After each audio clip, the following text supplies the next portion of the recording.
ചെല്ലത്തത്തെ Paran വാ ചെല്ലത്തുമ്പിൽ ചേക്കേറാം.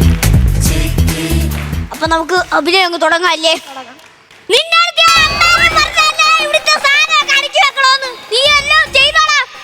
ആ മുട്ട പപ്സിന്റെ അകത്ത് മുട്ട ഉണ്ടോന്ന് പോയി നോക്കിയാണ്. സാധാരണ എല്ലാ മുട്ട പപ്സിന്റെ അകത്ത് മുട്ടയുണ്ട് മുതലാളി. അതുപോലെ അവര് നമ്മളെ പറ്റിച്ചാലോ? നീ പോയി എല്ലാ മുട്ട പപ്സും കീറി നോക്ക, അതിന്റെ അകത്ത് മുട്ട ഉണ്ടോന്ന്. ജോണിക്കുട്ടിയെ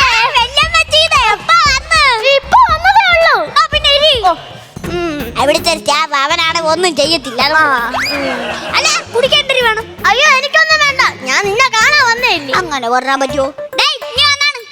എന്താ മുതലാളി? വെല്ലുമ്പച്ചേക്ക് എന്തിനു വേണം? ചായ കാപ്പിയോ വല്ലതും വേണം? എടാ എനിക്കൊന്നും വേണ്ടടാ. അവർക്ക് വേണ്ടെന്ന് പറഞ്ഞില്ലേ? വെല്ലുമ്പച്ചി എന്റെ കടയിൽ വന്നിട്ട് വെല്ലുമ്പച്ചി ചായയോ കാപ്പിയോ എല്ലാം കുടിക്കണം. എങ്കിൽ ചായ മതി. ചായ പോയി എടുക്കാം. മധുരം കുറച്ച് മതി കേട്ടാ. എന്നാ പിന്നെ നീ എനിക്കിവിടെ ഒരു ഹോർലിക്സ് എടുത്തു. ഹോർലിക്സേ കഴിക്കുള്ളായിരിക്കും. കല്യാണമൊക്കെ അല്ല, ഇത്തിരി ഇതാവണമല്ലോ. ഇത് ഞാൻ ആക്കി തരാം. പിന്നെ അവിടുത്തെ അറ്റപ്പം മുറുക്കൊന്നും എടുത്ത് തിന്നല്ലേ ഞാൻ പറഞ്ഞേക്കാം. മക്കൾ എങ്ങനെയാണ് സ്റ്റാഫിന്റെ അടുത്ത് പറയണത്? വെല്ലുമ്പച്ചിക്ക് അറിയാത്തോണ്ടോ? ഒരു മഞ്ഞക്കാടി കിട്ടുന്ന 25 കിലോ ഒരു ഒറ്റ നിമിഷം കൊണ്ട് തിന്നു തീർക്കുന്നവൻ ഇവനുണ്ടല്ല. ഇവിടുത്തെ പലഹാരങ്ങൾ മൊത്തം തിന്ന് ഇവൻ ഒരു ഗവൺമെന്റ് ആശുപത്രി ബ്ലഡ് കൊടുക്കാൻ പോയി. എന്നിട്ട് ആ ബ്ലഡിലാ താഴത്തെ ചായക്കടക്കാരൻ ഇപ്പൊ പൊരിപ്പിടുന്നത്. ഒന്ന് പെട്ടെന്ന് കൊണ്ടുപോണേ മുതലാളി. ഹോർലിക്സ് ചായ. അയ്യോ ഇച്ചിരി തറ വീണായിരുന്നു. സോറി ഏട്ടാ. പെട്ടെന്ന് തുടച്ചോ അല്ലെങ്കിൽ കറയാവും. ഞാനാ പിന്നല്ലേ എന്റെ അച്ഛൻ വന്ന് തുടക്കൂടോ.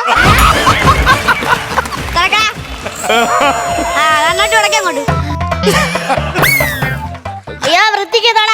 ഏതോ ഒരു കൊച്ചു മുട്ട കഴിച്ചിട്ട് പുഴുപ്പല്ലൊക്കെ അവിടെ കിടക്കുന്നു. നേരെ തൊടയടാ. അത് പുഴുപ്പല്ലല്ല, പോപ്കോൺ ആണ് അമ്മച്ചി. അമ്മച്ചി എന്ന് വിളിക്കണ്. കാലം വിസ കംപ്ലീറ്റ് ആയിട്ട് വിളിക്കാൻ നിൽക്കുന്ന നിങ്ങളെ അമ്മച്ചി എന്നല്ലാതെ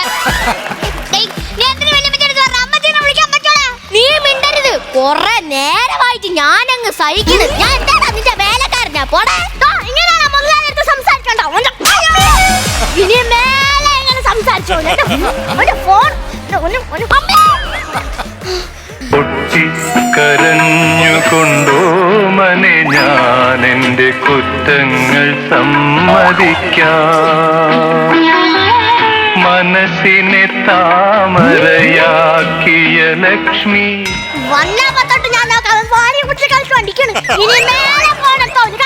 അത് ഐഫോണായിരുന്നു. ഇനി ഫോൺ എടുത്തത് ഞാൻ അറിഞ്ഞ. മക്കളെ സ്റ്റാഫായ സ്റ്റാഫിന്റെ രീതിക്ക് നിർത്തണം. അല്ലോ തലയൊക്കെ നിർത്തല്ലേ? അത് മുതലാളിയാ തീരുമാനിക്കണ്ടേ. ഞാൻ തൊഴിലാളി. ഞാൻ ജംഗ്ഷനിൽ ഫേസ്റ്റ് ഇടാൻ വെച്ചേക്കുന്ന കങ്കാരു.